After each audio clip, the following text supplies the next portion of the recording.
The credit belongs to the man who is actually in the arena, whose face is marred by dust and sweat and blood. Hello, everyone. Welcome back to the Vitruvian Man podcast, a podcast centered around self-mastery. I'm your host, Zach Shankin. Today, I'm joined by my friend, Kyle DiMattio. Kyle is a senior university student at Bridgewater State, completing his bachelor's in English while working as a behavioral technician, which involves the implementation of individualized education plans for young kids with autism. Kyle is passionate about self-development, art, film, philosophy, and is currently working on building out the Neural Navigation brand, which explores the visual arts as a way to communicate powerful and complex ideas in order to help others through their journey and mental health struggles. Kyle's extremely talented young visual artist and a very deep thinking young man. So I'm excited for our conversation today. Kyle, welcome to the show. Thank you, Zach. Thank you for having me. Of course, brother. I'm glad we got connected. You obviously, we connected over Instagram, and I believe you had actually been following myself for a while, which is funny because I love the content that you put out. I think it's definitely a higher quality level, potentially, at least visually.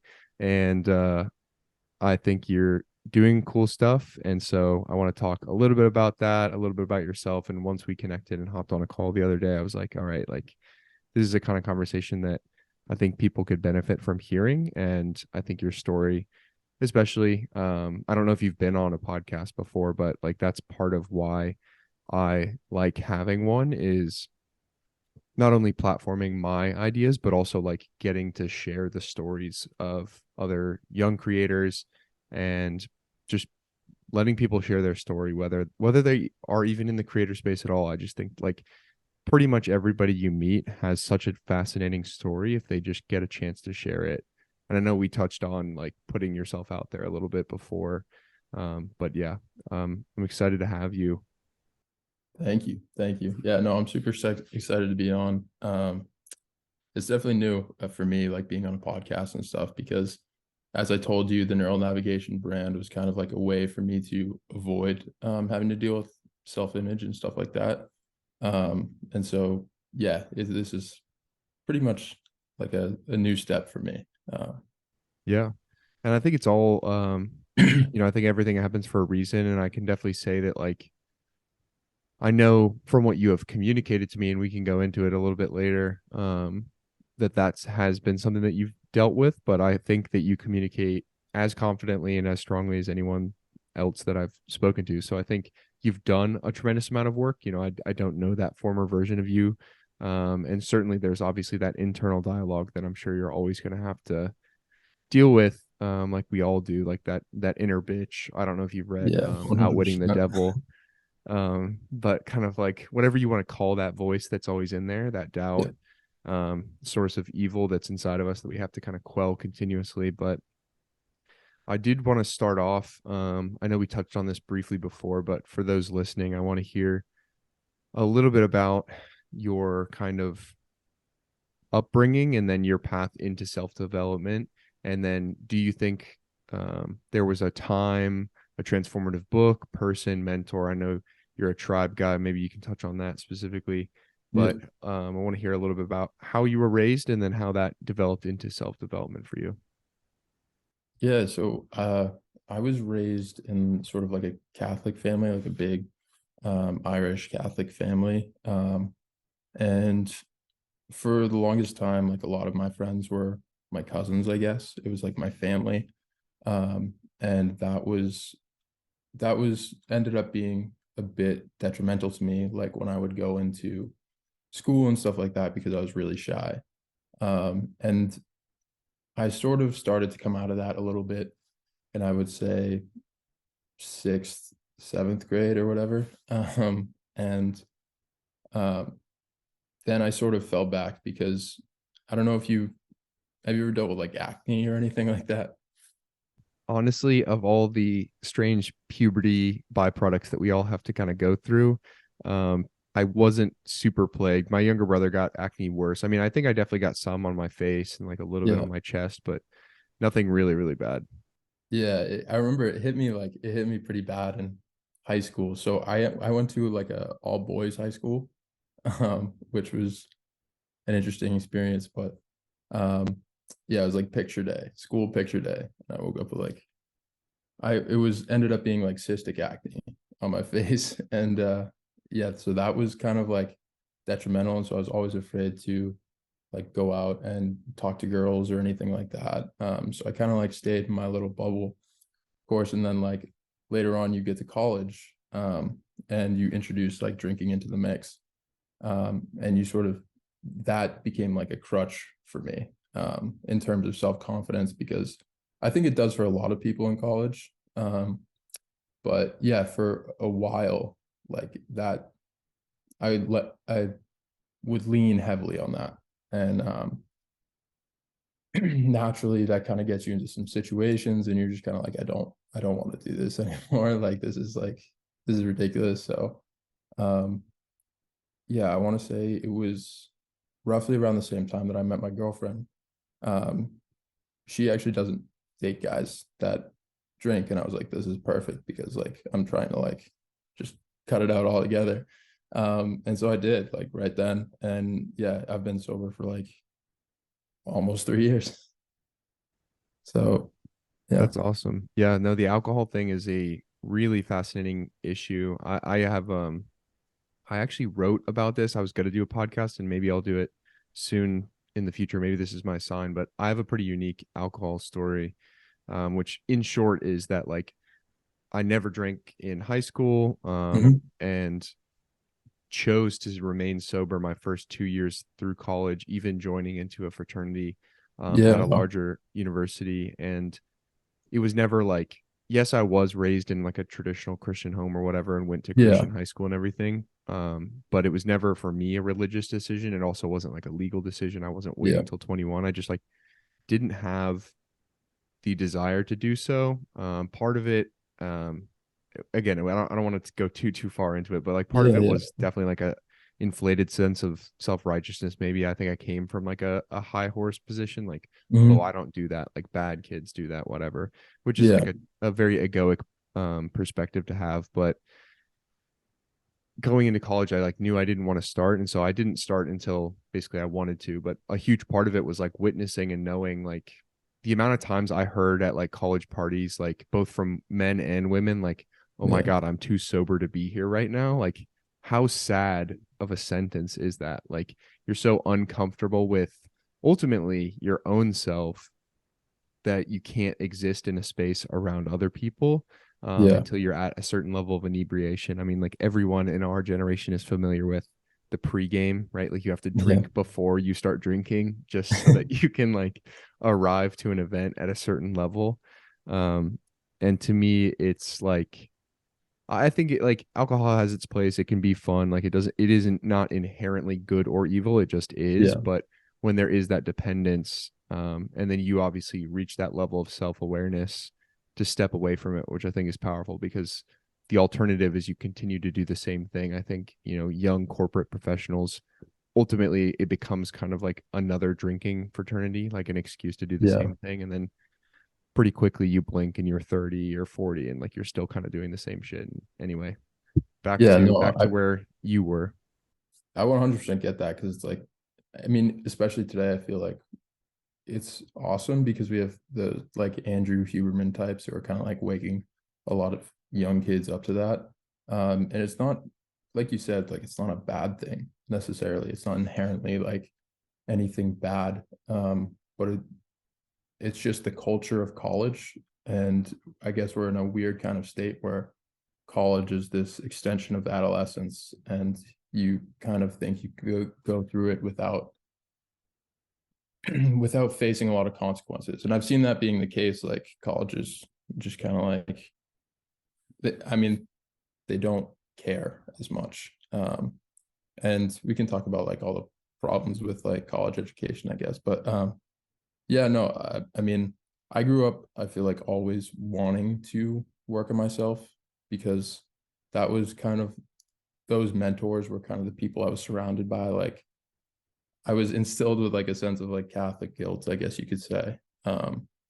which always had me like just in my head, like kind of like overanalyzing, overthinking, just always feeling like I was doing something wrong just by like being there. And just constantly looking for ways to improve. But yeah, eventually in college too, I think I told you there was a podcast that I was listening to. Um, there's a YouTube channel called Charisma on Command. They have a separate podcast called Charlie and Ben Podcast. And they would often talk about like just things in um, pop culture, whatever, politics and philosophy. And they recommended this book called The 4 Hour Work Week. And so over the course of the pandemic, I was like, wow, like this sounds pretty cool. And I started reading it. And that was when I started getting into like Tim Ferriss. And I went down the rabbit hole of self-development.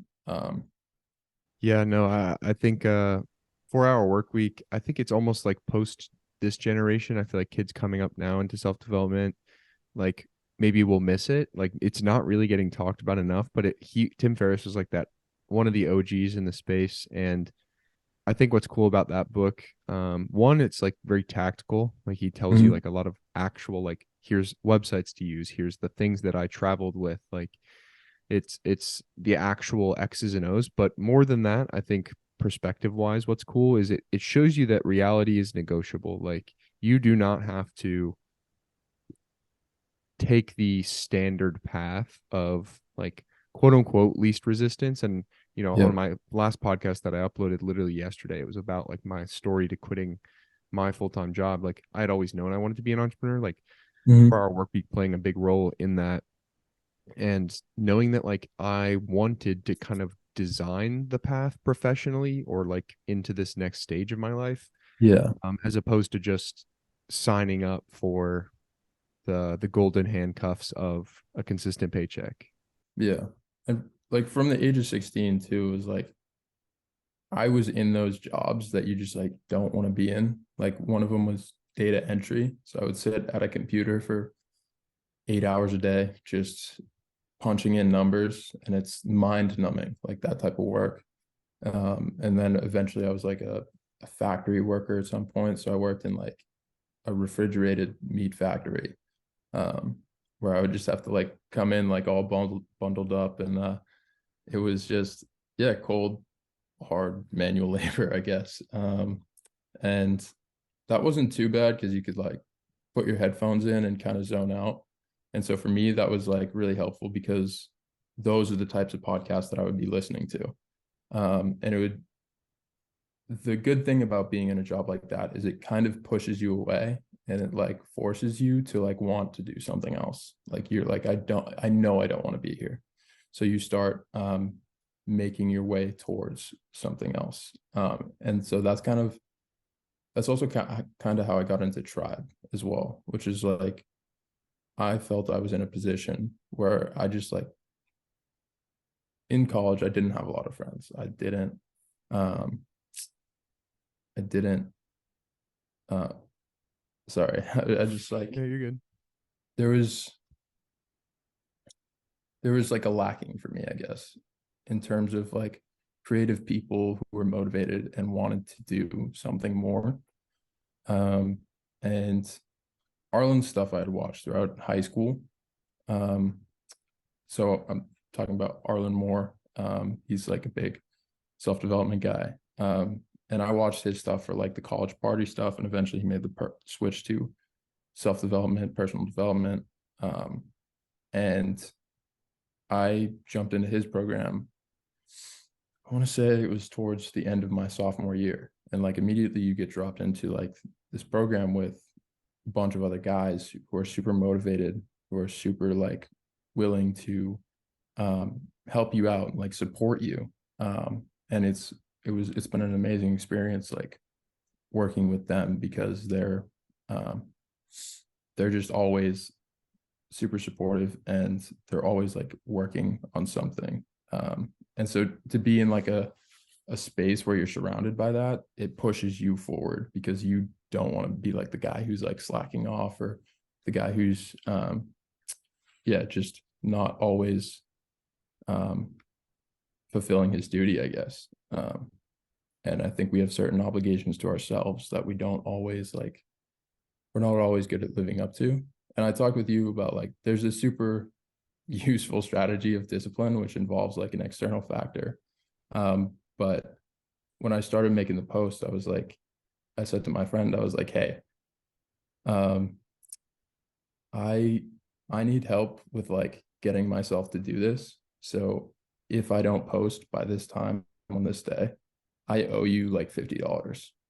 And so anyone who's like struggling with discipline, that's a good way to do it, because it's kind of, it makes it like a homework assignment. You don't like, not to say you want to make it a chore, right? Like the work that I do, I enjoy it. But sometimes I'm just so busy because I'm in work and school and all that, that I just like, I almost like forget. But yeah, this has sort of cultivated it like within me. Like he doesn't even have to text me. There's no like thinking about it. Like I'm just, it's instilled within me now at this point, you know? Yeah. I think it was, did it come from Tim Ferriss, the concept of the reverse bet? It might have. Yeah. I know that it was mentioned on that podcast that I was talking about with Charlie and Ben, but that was like, yeah, it's underrated. I feel like people should use that more. Yeah, super underrated, and it's also like a fun way to build out a friendship, because something in the masculine, and I know we touched on like the masculine and feminine. I want to have a little bit of that conversation as well, but like Yeah, of course. something inherently in the masculine is like competitive and like driven and achievement and overcoming focused. And so when you can like almost voluntarily like weaponize that and say like, I don't have anything to overcome or like a challenge. I'm not in a sports team. I'm like, it's not me versus them, but like you create the Right. me versus them environment by saying like, it's me versus this deadline, or it's me versus not having to pay my friend $50 or whatever that looks like. Yeah. It's a Or even powerful that way to shitty get nine to like five a job, deeper right? drive. Go ahead. Yeah, or even that like shitty 9 to 5 job, right? Like me versus that. And that sort of like you can sort of find a way to push back against that, which is really cool. But yeah, the neural navigation stuff was it developed from like a passion for, I wouldn't say like inherently visual arts, because I was always super into like writing and stuff like that as well, which is like why I'm an English major. But yeah, it started in film. Like that became there was another creator that I used to watch. His name was High Top Films, and he was like super empathetic in a sense that you want to talk about like the masculine and feminine. I feel like that's where that a part of where that came from for me, which was like viewing film as like a way to um, develop empathy, almost, if that makes sense. It was just, it was sort of like a parasocial relationship for me throughout school. Like I would live vicariously through a number of characters that I would watch in film. And I think that like the Marvel movies were a big part of that. Like, and those are a huge part of our cultural zeitgeist now. But yeah, I feel like that was a big way for me to relate to other people, or films and stuff. Yeah, yeah. I mean, we were talking the other night and you were saying that like, I think you put it really well, but it's the director, writer, the people that put a film together, outside of and even I guess the actors themselves. You have to be dramatically empathetic and to the point of embodying and understanding somebody else.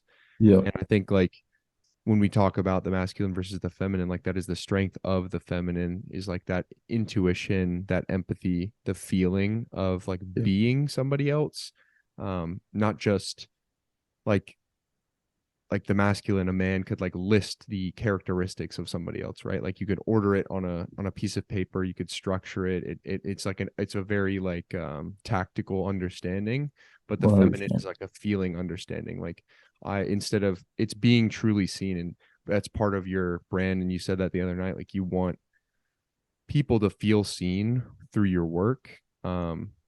And I think that's a super powerful part of the feminine, is like holding space for people and understanding how they are feeling and experiencing their moment and themselves, as Yeah. opposed to just saying like, it's something in I've had to work on in my relationships, like being more innately in the masculine, like instead of hearing a problem that like a girl tells you and saying like, oh, like let's like fix it, like let's go XYZ, like talk to them to do Mhm. this. Like I'm a very like problem solver person, as I think a Yeah, lot of yeah. guys are. I And think so. instead Yeah. you just need to be like, damn, that sucks. Like, how did that make you feel? And like just hold the space to like let them be seen. Yeah. Well, I also feel like that masculine energy is important, like the problem solving, like taking responsibility for other people, like 100%. But it's also like having, I feel like there's a lack of connection there sometimes. Like it's almost sort of like, I can't deal with your problem. Like, let's just get it. I don't know. Let's just fix it now. Which, as I said, it is important, but also there's this thing of like, I think to feel empathy is to look at someone and say like, I see myself in you. Like not necessarily in the sense that like you've necessarily been in their exact position, but in that in some sense you can see either like a dark part of yourself in someone else, um or a sad part of yourself in someone else. Um and sort of recognizing that in a very deep way and sort of asking them to look at the best parts of themselves, right? Because I think that like in self-awareness you sort of start to develop that awareness of like the parts of you that you have hope, faith, like strength in. And when you feel empathy for someone, I think it's a lot easier to talk them into um, believing in that part of themselves and like acting on that part of themselves. Uh, but yeah, I think a large part of that was cultivated through film. And I think like biggest one of the biggest films for that was like say Good Will Hunting. Like Mm. Will externally, he's like this guy who just he doesn't seem like he cares. Like he just brushes everything off. Everything is like a defense mechanism. And he's deflecting and he's projecting. And you have like Robin Williams' character who just kind of like breaks him down. Who's like, I see myself in you. And he knows how to like pull out that like best part of him. So it's sort of like helping other people to realize the strength to fix their own problems, rather Yeah. than like going out and fixing it for them. Yeah, I think a big part of that, like said basically in different words, is that like making somebody feel seen is more or less closing the distance between you and them, like Yeah. showing that there is no separation. And the like, I see myself in you is allowing them to go from a place where you're very much on an island. And I think men specifically, like we've talked about, like there's the temptation to be the lone wolf, right? Like Mhm. be the alpha, like you can do it yourself, like man is the island, like Yeah. just figure it out. Like you said, like you have to be able to be self-sufficient. Like it's important to be driven, it's important to, like, no one's coming to save you. Right. But Right. when it comes to like emotional security and letting people feel seen, whether they are a woman or a man, you're closing the distance between me and you and saying like, I see these aspects of myself in you, and Mhm. um I hold like deep reverence for you and myself, and we are not, like the illusion is that we are separated, but you are me and I am you. Yeah. And instead of us being like juxtaposed and very far apart, but we're actually right here together experiencing the same thing. Like I've hurt like you've hurt, I've smiled like you've smiled, I've laughed like you Exactly. laughed. um so don't feel like cold and alone. Like let's be together in the moment of whatever the struggle specifically is. Yeah. It's like I have faith in you that you will like make it through this.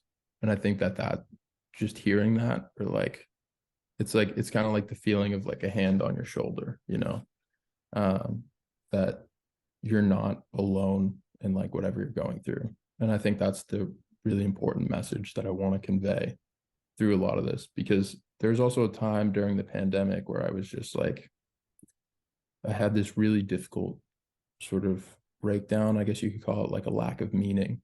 Um, and there was this existential like dread in that. And so it sort of broke down my psyche a little bit. And when I started neural navigation, it was more of like a way to like build my way out of that, you know, to find little things that would inspire me throughout the day, to create something with it and then share it, you know. Yeah, 100%. I think I like Rich Roll, and I don't know that he necessarily coined it, but I heard it from him first. He talks Mhm. about mood follows action, Yeah. and it's easier said than done, but like when you're in any sort of anxious, depressed, upsetting, negative mental state, like you cannot wait to feel happy, motivated, positive, like fired up to do something. Just Yeah. start doing the action, whether it means going outside for a walk, like whatever the lowest barrier to entry thing is.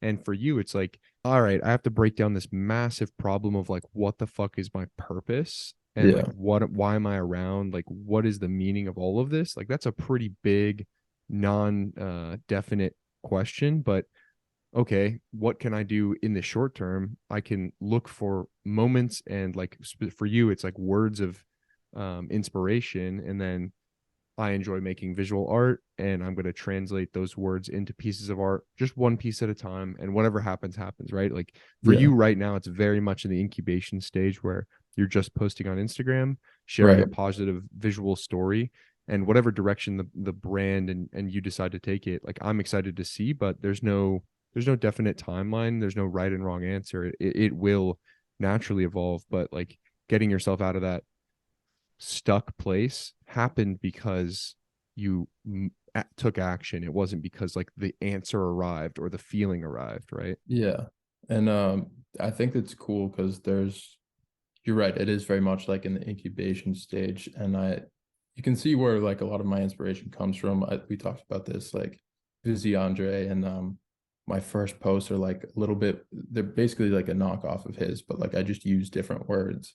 And then I spoke to him and I was like, hey, is this cool? And he was like, yeah, yeah. Eventually you just want to develop your own style. And Naval talks about the way that that the content game is sort of like an iterative game. And so I talked to you also about like leaving the bad stuff up for the most part, like sort of keeping all that up, so that one day people can go back and like see where it started and how it developed and how it grew into what it is. And I'm really excited because I am working on a different style, which I can like share with you a little bit after this podcast, if you'd be interested. And yeah, I'm excited to see where I can take it. And like I said, I want part of myself to come out more, because a lot of it is like it's a vessel for the words of other people, and that's cool. And I think a part of myself is imbued in like the style and the way that it's conveyed. But also at some point, I think it's important to share my own story in my own words, and sort of, like I said, help people see that they are seen, and help people feel more understood, and make it much more of like an interactive page, you know, where people can like feel free to like DM me, and talk about whatever, to the extent that I'm able to provide that, you know.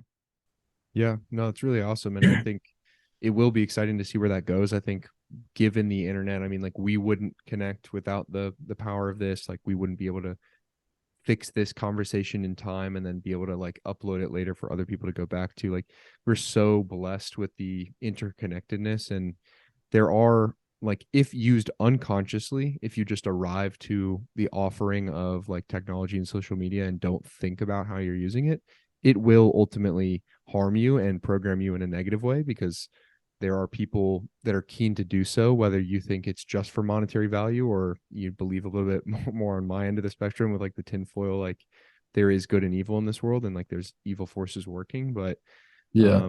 I think like when you use it consciously, it can be a weapon for good, and it can be a weapon for, people feeling seen and heard. Like even Arlen and his brand, like it started with him just sharing his story, like having a Yeah. platform to share his story. He didn't know he was going to build this successful business. And like, I don't know what his numbers look like, but he clearly is doing well for himself and like scaling his business and all this stuff. Like, I look at him as definitely like an inspiration and a bit of a mentor in that sense. Like he's a few years down the line from where I want to be somewhat similarly. I think um it's pretty cool to like watch somebody walk the path and then just like trot along somewhat behind, and then carve out your own. So it's cool that you're going to be able to do the same, and whether that looks like building an online community or doing one-on-one consultations or like whatever like mechanistically it turns into. I Yeah. think maintaining that one sense of self but two sense of like brand direction is really cool. um and how do you think that, like, I do want to circle back a little bit. Like, what Yeah. Yeah. made you want to choose writing or like English as a major in college? Because I'm sure, like, I can just assume safely that like people were probably pushing you to be like, what kind of job are you going to get with an English Yeah. major? Like, you know what I mean? Like, it's one of those things that I'm sure they were like, are you sure you don't want to study business and like minor in English? Like, I'm sure you heard all kinds of stuff like that. So, what made you choose an art? Yeah. Well, it was definitely, it took a process to come to this because there was those conversations, but it was for my prior, what I originally thought I was going to do, which was film. And you can imagine the conversations that were had to like talk me out of that and like, doing something more practical. Um, but English came from a place too of like, I I think I struggle with verbal fluency a little bit. And I feel like on this podcast, again, like it's sort of helping bring me out into this. But English was always something I was very good at, like articulating my thoughts and finding like creative ways to express the way that I felt. Um, and so I've always also been like shy to like share my writing as well. But like I said, I hope that will come out at some point. Um, but yeah, I always knew I wanted to do something creative and I wanted to sort of hone that um, ability to communicate. And I think that like aesthetically, I've got that down. I think that the next stage is like bringing out the writing. And so as far as practicality, I was never too concerned. I think that people get very hung up on like what their college degree is going to be in, but also like um, you sort of start to realize that I forget what the statistic is, but there aren't many people who use their degree when they get out of college. And that's been like my parents have always really wanted me to finish and get through it. And so that's what I'm doing right now. But it was a way for me to like sort of practice something that I enjoyed doing um, in school without caring too much about the outcome of it, I guess. If that, I don't know that that's the best way to go about it, um, but it is definitely helpful Yeah, no, that in it the makes way that total it's, sense, and it's cool that you had the perspective early enough with like to the point of like major decision to really yeah, like game it. I think I look at university like um you get out what you choose to pull from it. Otherwise, it's just like social media where you're you're playing somebody else's game and they're basically like coaxing they're preparing you to work for somebody else and like be a wage slave and like whatever you study, right? And I think for me, I made a pivot from mechanical engineering to biomedical because I really find the human body fascinating. So at least yeah, some of the content was more interesting. But even when I look back, like engineering as a whole, like, yes, I was technically capable enough. Clearly, I mean, like I got into the school and like I got the degree, whatever. But right, um, I don't regret being pushed the way I was. Like it was so hard. It really made me find um, levels of myself with like discipline and like tactics and all this stuff. So there's no regret, but certainly I would have loved to be able to study something that like was truly like joyous and fun. Like I look at like when I was really, really young, I always liked writing and stuff. Yeah. And reading. And then I lost that a lot in like middle school, high school, and started to regain it later in college. And now very much what I'm doing now is like communicating to people my thoughts, and the more that I can be authentically myself, it's like continually received better and better. And like the spoken medium of the podcast is awesome because it's low stakes. Like you just get on and Yeah. talk. You can like kind of throw stuff out there, whatever works. And it helps you also crystallize what you're thinking because you have to communicate it to somebody else. And I think Twitter is the same way. It's why I've like really enjoyed getting on there and starting, because like you can fire 1,000 tweets and you're basically case studying your writing, right? Like whatever is received, it's like, oh, that was communicated in a concise and efficient manner because it got more likes, more retweets, whatever. Let me Yeah. go back to that, use that as some sort of idea to like build off of for something larger, whether it's like a long form podcast or a written segment, or for you, it would be like an actual Instagram post or whatever it may be. So I think that would be a good medium. I don't know if you're on there, but I would like, my encouragement would be to just get on there and start like spitting stuff out there, like Yeah. I it's a appreciate super that. low stakes, and it's a lot of fun. There's a lot of cool people on there too. Yeah, and I can tell, like, I feel like anyone who listens to this podcast can tell that you've been like doing this for a while, because you are very good at like taking the word vomit that I give you and then sort of shifting that into something that is more palatable, I guess. But you do have a talent for that. But yeah, no, I'm super excited to start working on something that's going to be able to connect me more with my audience. And you talked about a podcast too, and I think that would be a really cool way. Or yeah, even hopping on Twitter. I don't know if you remember, but you actually reached out to me through Twitter the first time. Really?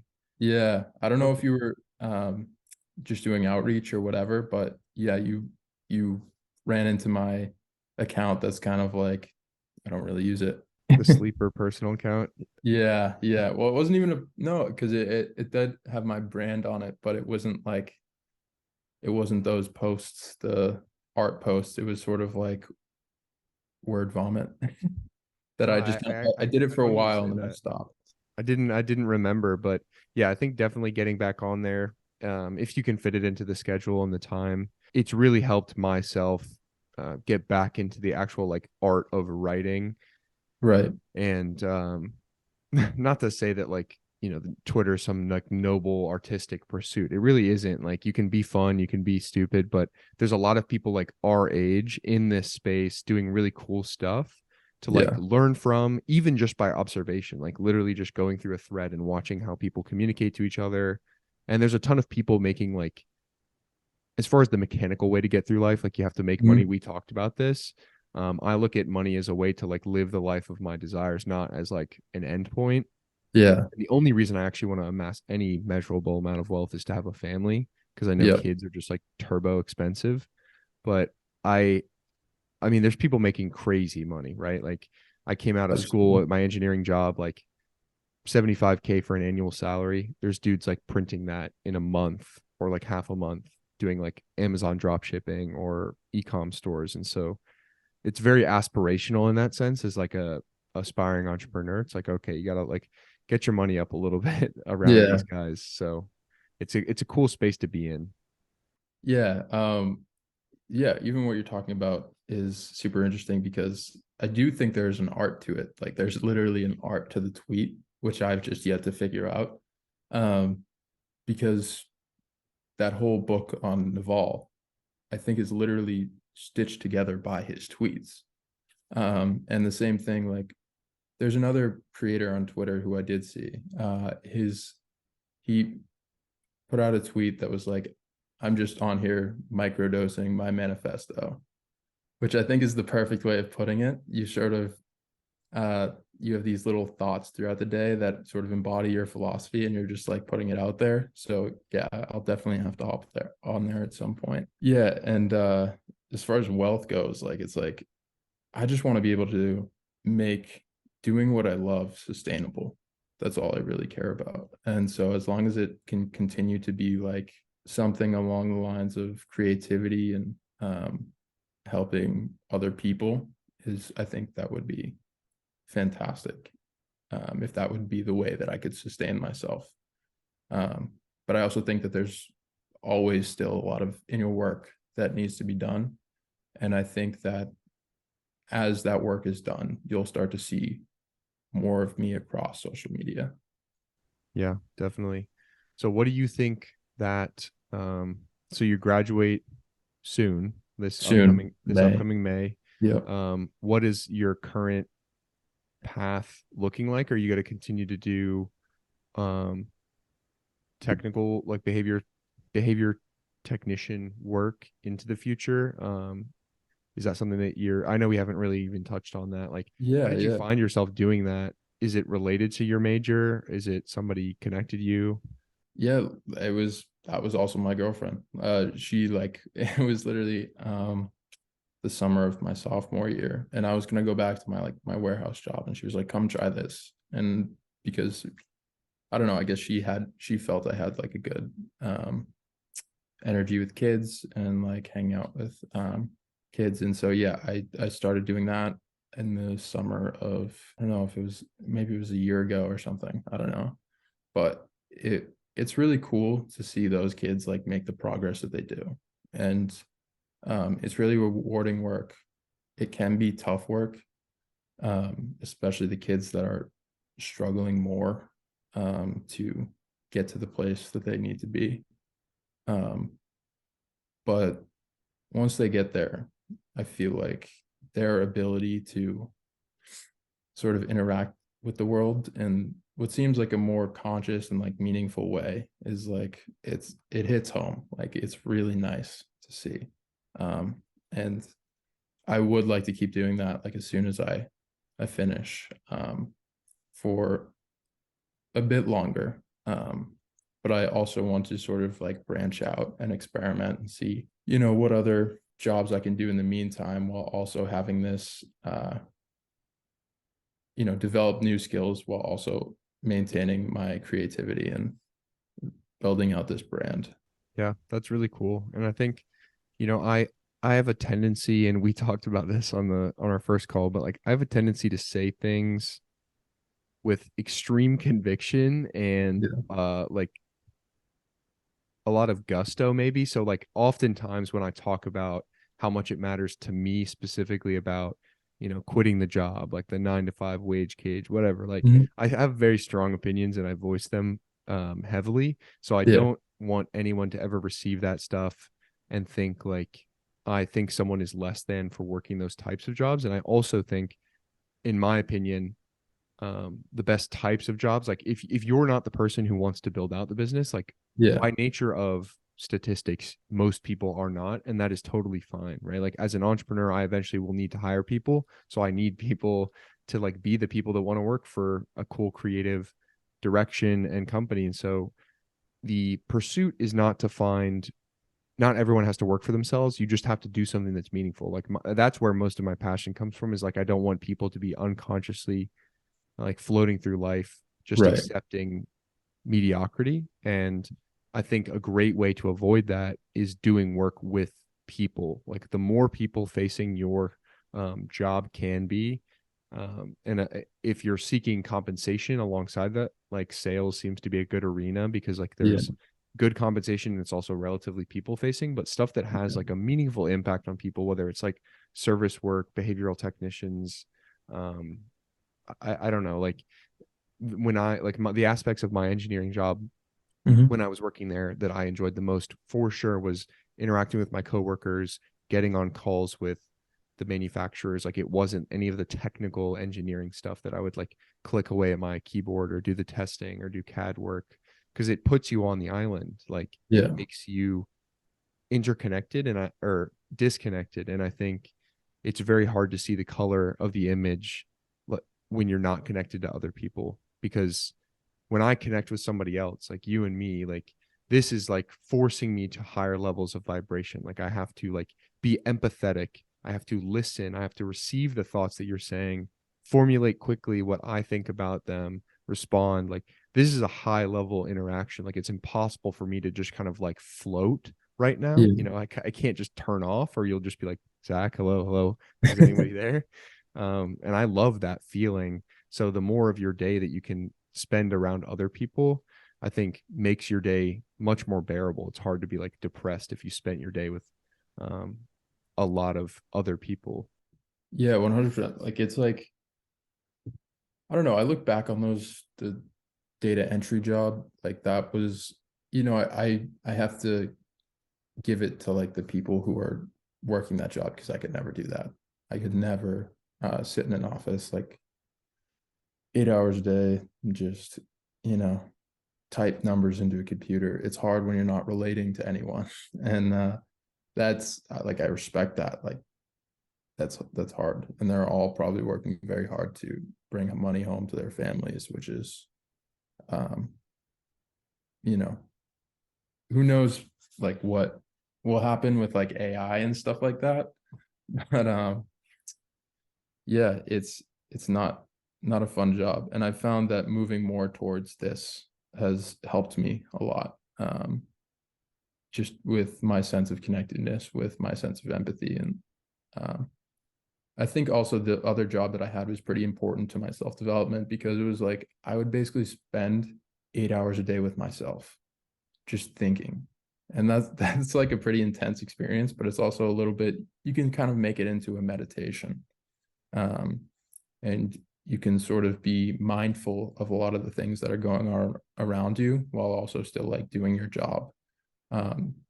And like, I'm grateful to have had those jobs. Like I'm grateful to have been able to like work in a factory, but also like learn at the same time, because I got these like little things in my ears that are just delivering the highest quality of information, which is like the amazing power of the internet, right? You can learn kind of whatever in whatever span of time that you need to. And yeah, I'm really excited for what my future will be. Like there is some uncertainty there, but I think that sometimes when you lean into the chaos of life, like those can be like the best times. Yeah, that's really beautiful. And I also think a huge part of making it palatable, like an experience that it doesn't draw a ton of anxiety to you, is detaching yourself from a specific outcome, or really Yeah. wanting to control what the outcome is, which is easier said than done. I'm very much like a hands-on, like I want X, Y, and Z. I have like the checklist on the board, that kind of thing. But Yeah.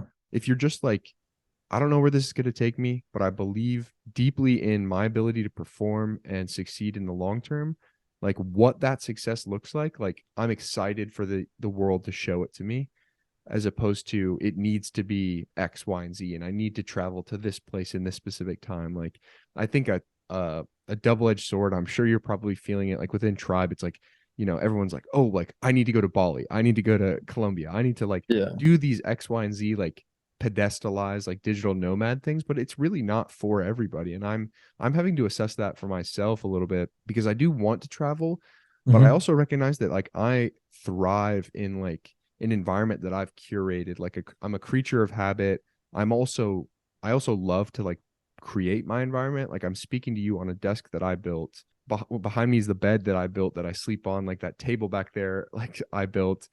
Like I love to like build environments, build physical things, and then like have this like environment that like was totally created by myself. So I don't know how much like a digital nomad life suits me specifically, even though Right. everybody who's the cool kid doing it like right now. And that's an example of, you know, a pedestalized lifestyle. But I think if we look at like outside of our like internet money circles, maybe you Yeah. could see that like maybe it's the fancy car, or like a big house, or consistently getting into like membership clubs, or getting the big sales job, or having an XYZ paycheck. But removing yourself from any of those specific outcomes and just saying like, I want to live like a beautiful life every single day, and never have these like, I have friends, and like I went to a very high performing university, a lot of Yeah. high performing friends. And so people that went into like a field like investment banking, for instance, very high yield in the end. It's well known that like the first 3 to 4 years, it's like this, like, sorry, it's like this blender of like heavy workload. Like you're basically eating shit for like 80 hours a week, for like 4 years. And like, they were just like, yeah, man, like I'm going to put my head down and just like suffer for a little bit so I can get the, XYZ paycheck. And they're going to get a lot of money. Like that is a definite outcome. But Right. I also look at it and be like, I don't know that I want to hurt emotionally and live this like static life for these like really beautiful dynamic years of my life when I'm 22 to 26. So I do have a question about timelines for Yeah. you, because I know we talked a little bit, and you've been dating your girlfriend for a number of years now, like, Yeah. which is awesome and super admirable. I am excited to find that person for myself eventually, but I'm not in that place right now. And I'm curious how you think about broadly, as a man, like it's going to be your job to like provide for the family and like Mhm. build out an environment that is good for you, for her, and whatever your future children, if you choose to have them.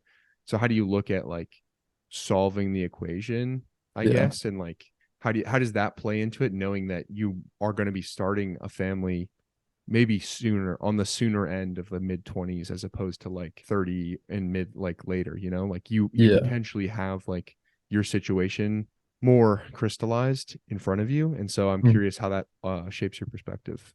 Yeah. So, I mean, the biggest thing is like, regardless of where I end up, like I need to be willing to, I've always been aware that in terms of like starting a family, I am 100% willing without a doubt to make whatever sacrifices I have to make to like support family, support a child. And so it's like the jobs that I work now, like behavior technician, I know that if I really wanted to, I have a future in that like career. I have people like in the field trying to push me towards greater positions. I'm just sort of delaying that a little bit because right now I still am in like my early 20s and I still want to experiment and see what potential I have and what I can bring to an online space, but also like I'm very aware, I guess, of the fact that if need be, I'm willing to like devote whatever time I have to making the making ends meet, making enough money for it to be sustainable. But also feel that like I don't think I would have a kid if I didn't feel I had the means, if I didn't feel ready. And I think that that's like obviously a very important like conversation with your partner. Like when you meet her, it's like you really just kind of have to figure out where that is on the timeline for yourself. Because for us right now, I know it's not super present. Is like because we're both still in school. So, but we're also both aware that like eventually we're going to do whatever it takes to like provide the best for our children. And I'm not too concerned with um I guess, yeah, finding something that is too far out of like my reach, Yeah. because I'm sure that you could go back into like um your field and get a job and like that stuff doesn't phase me too much. Yeah. I think that's a good perspective to have. And um, I don't think that they need to be mutually exclusive. Well, mutually exclusive. Yeah. I think the big thing is going in with like a high level of consciousness, knowing what you want out of life. Like, how Mhm. important is it to you to do quote unquote what you want or build the family? Yeah. Again, I don't think they're mutually exclusive. And I think No, I don't think they are either. like if you just continue to do the things that are necessary to build whatever it is and like share your passion with the world, like that will be rewarded. I actually like listened to a podcast last night. um I don't know if you know Peyton Elroy, or like the olive oil queen.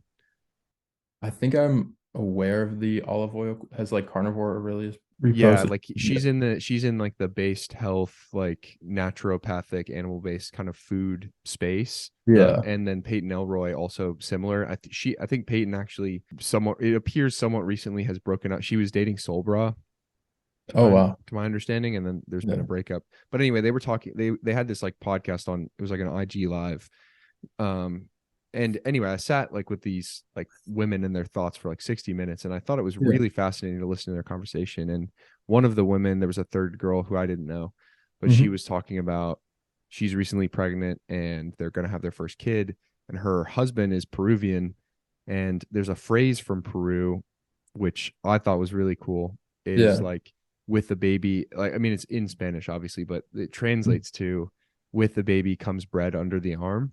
Yeah. And it's basically, it was something similar my dad told me a long time ago, but he was saying, like, if you look at kids on a spreadsheet, like, it's an Hmm. investment you wouldn't make. Like, it literally makes no sense, and Yeah.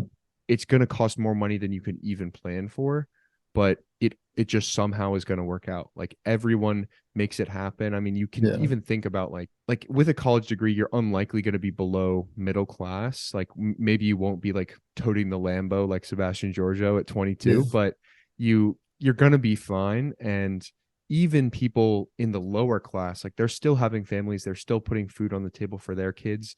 So I think it like, children are a gift from God, and like, God will also provide for that child to be okay, and like, give you the ability to like go make the money necessary. And so I I try to take away the pressure on myself a little bit.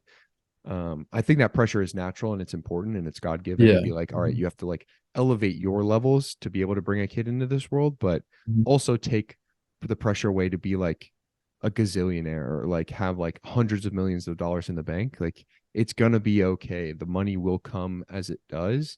The important thing is that you are ready to be the right man and father for that kid, because the Right. kid won't care if they're raised in Beverly Hills or if it's further down the line in like San Clemente, right? Like, Yeah. it's way more important that they have an aspirational father figure that can teach them about the world, about life, that loves their mother and demonstrates unconditional love to her, and shows you how to communicate, how to be a leader, like all of these things that are important as your role as a dad.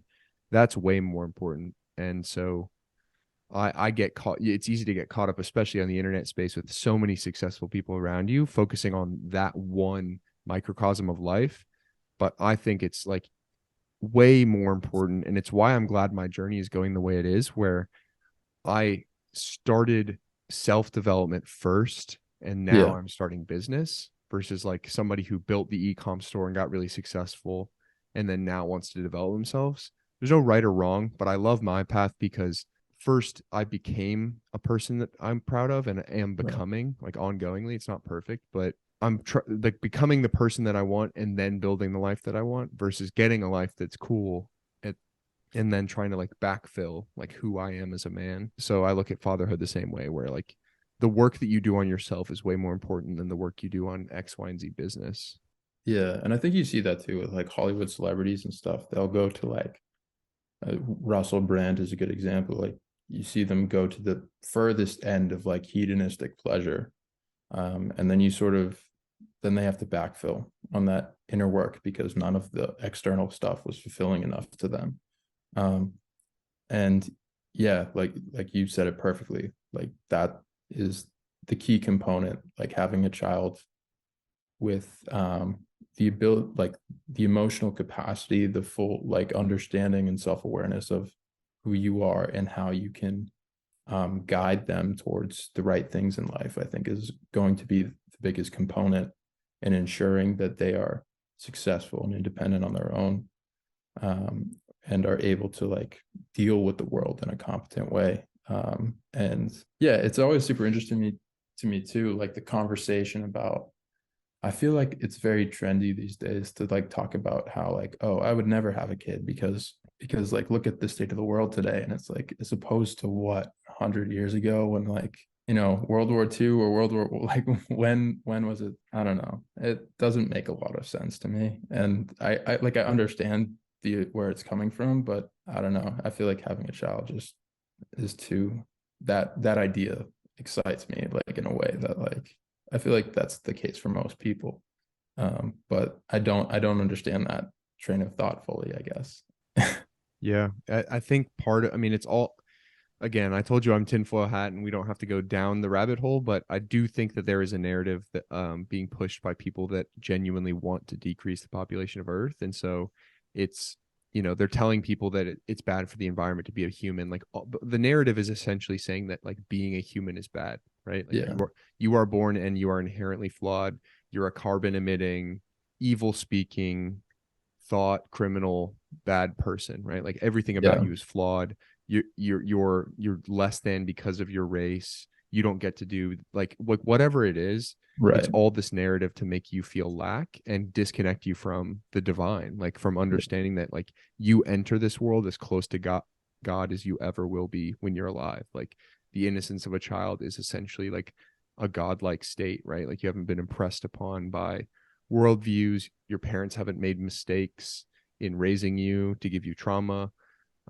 You're just basically perfect. And to think that that is somehow wrong or evil and like spin it into this narrative, like I couldn't have a kid because like this world is so broken. Yeah, like you said, like when's better? Like 1400s, like give them a 50% chance of living after birth. Yeah. I mean, you have to give them a chance. And I also look at it, and I said this even within my, when I was in my fraternity in college, like recruitment, when we were like rushing new guys into the fraternity, I would always be very surprised by how critical people were of these kids. Cause like rush is like a 3-day process. It's for like fraternities versus sororities, it's a little different, but more or Yeah. less people come to the house, you talk to them. Are they cool?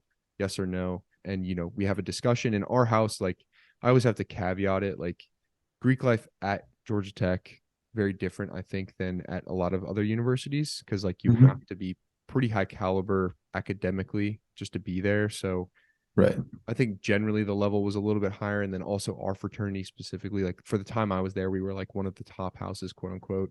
And I don't know, we had a very conscious conversation. It was pretty civil. And so, but people were very, very critical, you know, like they're like, I don't know if I think this X, Y, and Z, or it was he said this, which was a red flag to me. So that people were very hesitant to vote people in. And I was Mhm. always like, look, somebody gave you the grace of like taking a risk on you, giving you the chance when you were like a starry-eyed freshman. Who are you Yeah. to not give them the chance? And I look at children the same way. Like the world wasn't perfect when you were born. Like I was born in 1999. I could go back and probably find plenty of news articles that made 1999 look like a pretty shitty time to be alive. Yeah. And so you can always find the bad, but it's choosing to live in an optimistic and aspirational state and saying, like, I want to bring life into this world and give that child the chance to Yeah. experience life, not only experience the world. And that's a little bit on the spiritual side. Like, I think that we're all here to experience something, like we're spiritual beings having a physical experience. Yeah. I agree with that. You're giving like the universe a chance to experience through their life, but Mhm. also even just on the very physical level, like you could be bringing in a person that could have affect great positive change, like cure cancer or whatever happy positive outcome you want to have. But even if they're not like somebody famous or somebody special, like Mhm. even if they're just a everyday person, like I think that you as a human being and as a representative of God are like a beautiful individual.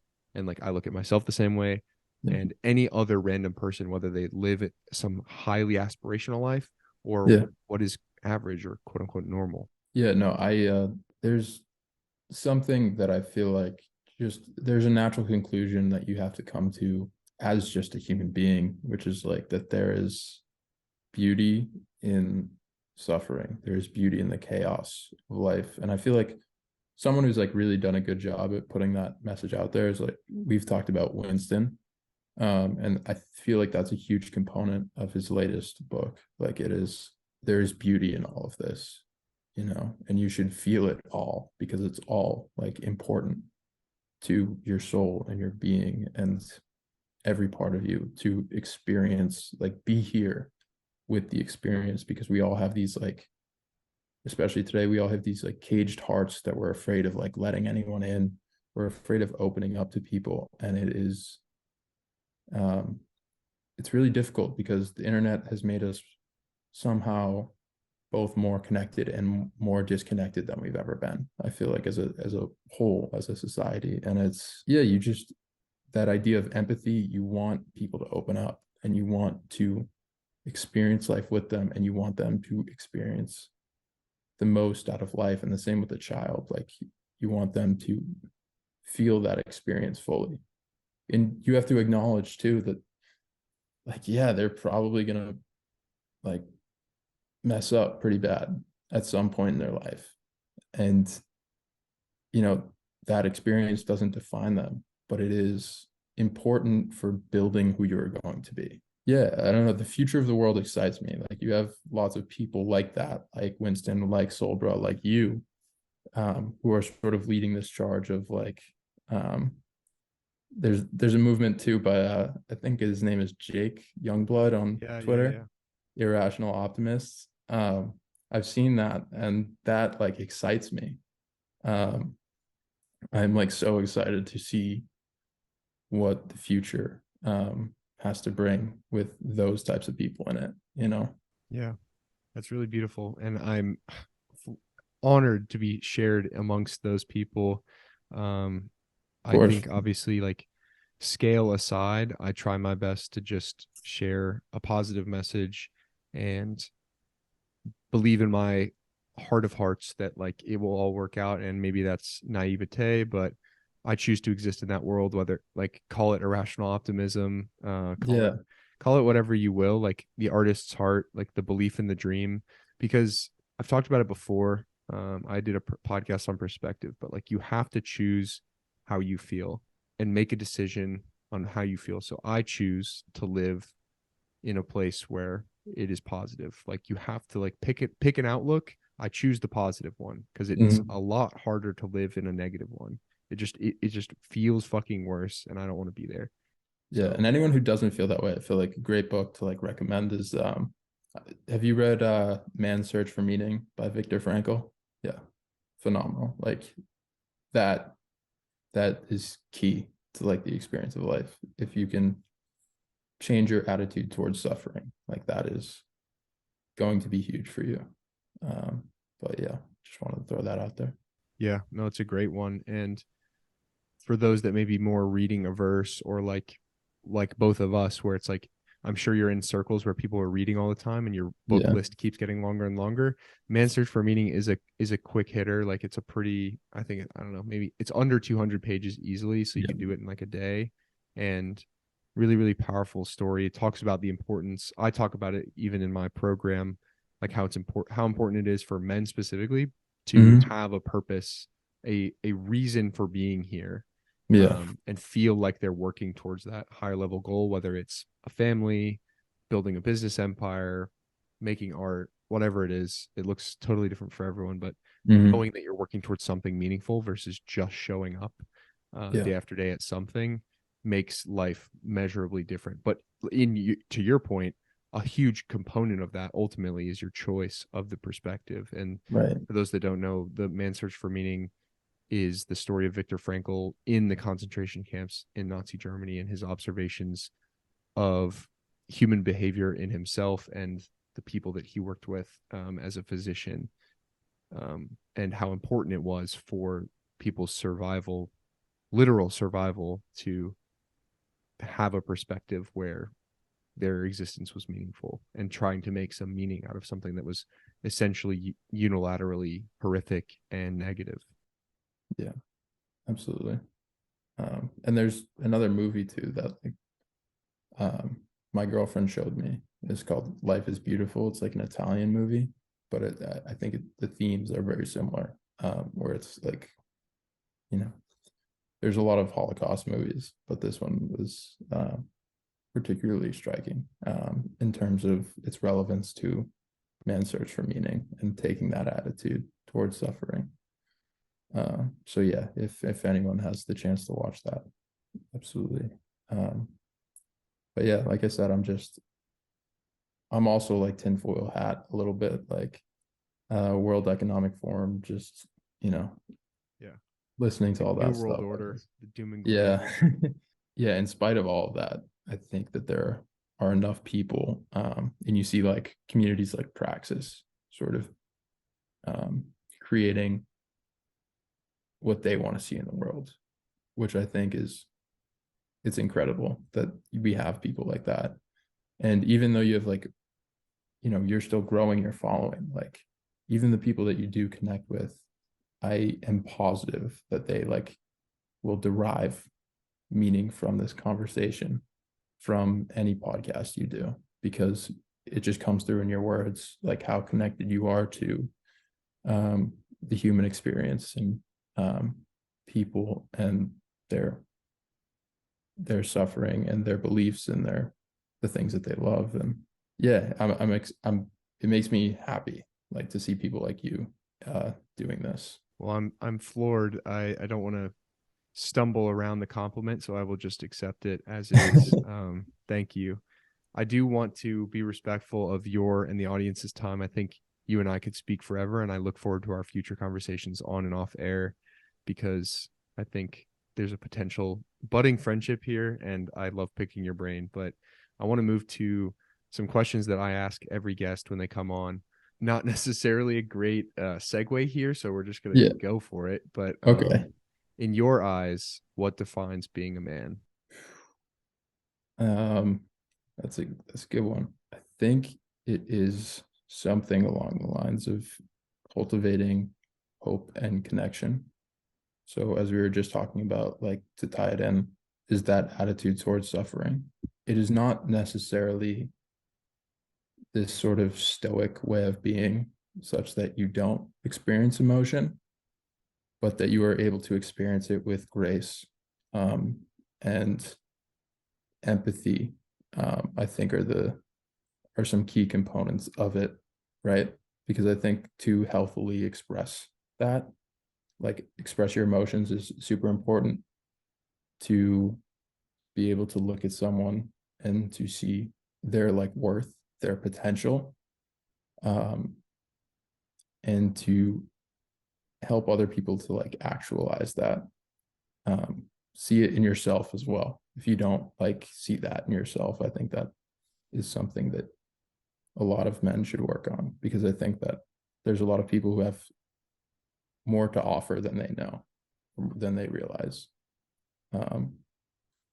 And I don't know, it's not this key notion of, like, physical strength or competence. I think it's really, like, that unwavering sense that I will be okay in the face of, like, suffering, and being That was able really to. beautiful. It's Thank you. amazing to me.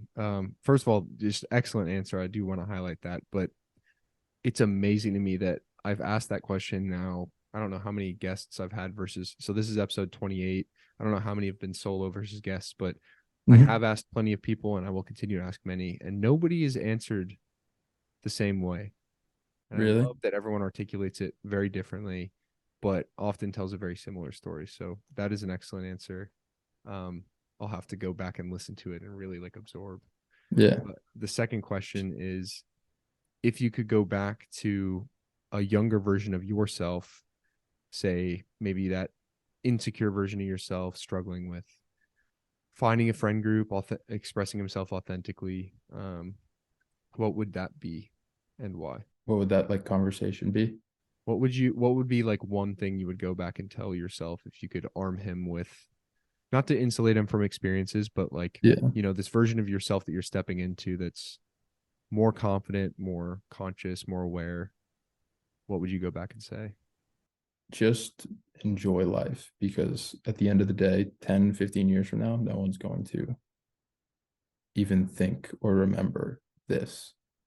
And so you don't need to withhold yourself from experiences because you're afraid of being hurt. And in some cases, those experiences of being hurt will help you to develop yourself in a way that you'll be able to, like, see why.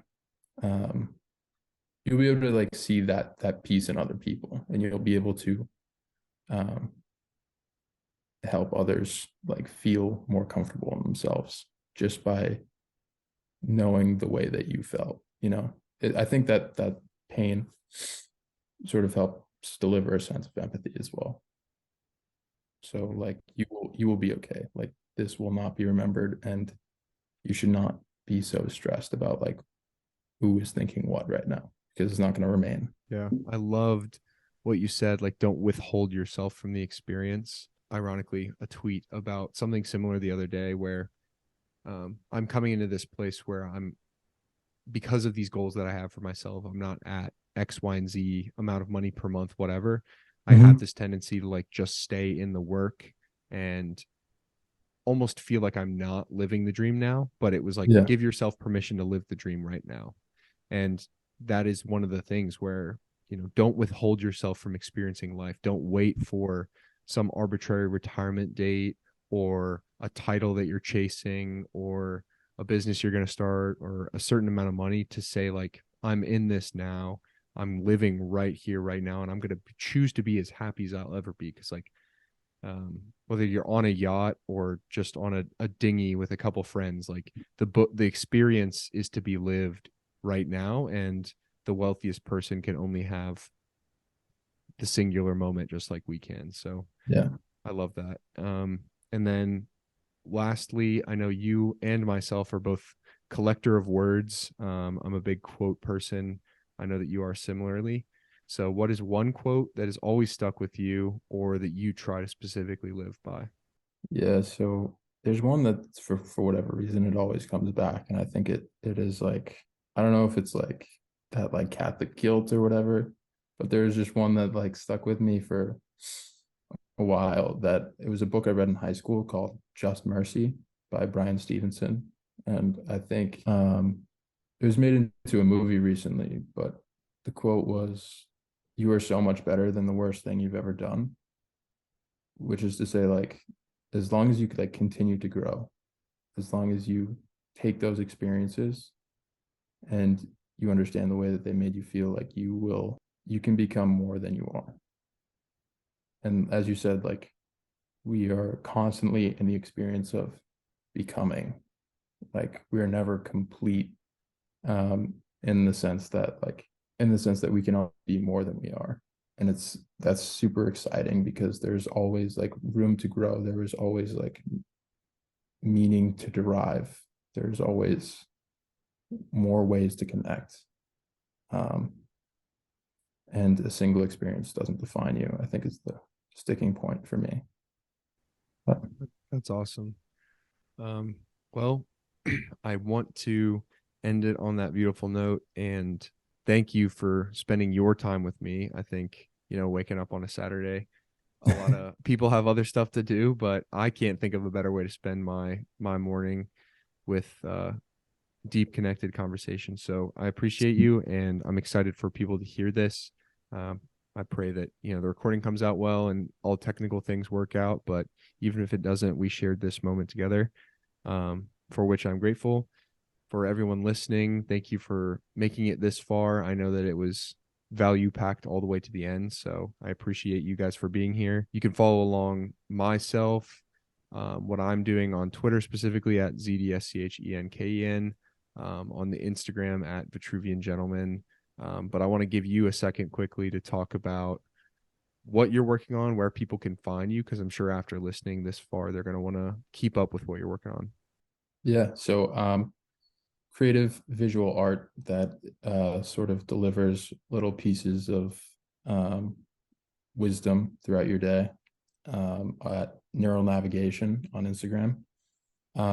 And yeah, just follow along because hopefully I should be, experimenting with a new style, experimenting with my own words soon and being able to connect with you guys. And yeah, thank you to Zach for having me on. It's been an awesome morning. So Absolutely, brother.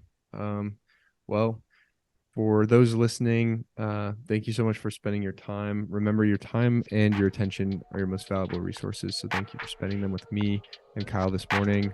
Memento Mori, and I will catch you on the next episode of the Vitruvian Man podcast. And if he fails, at least fails while daring greater, so that his place shall never be with those cold and timid souls who know neither victory nor defeat.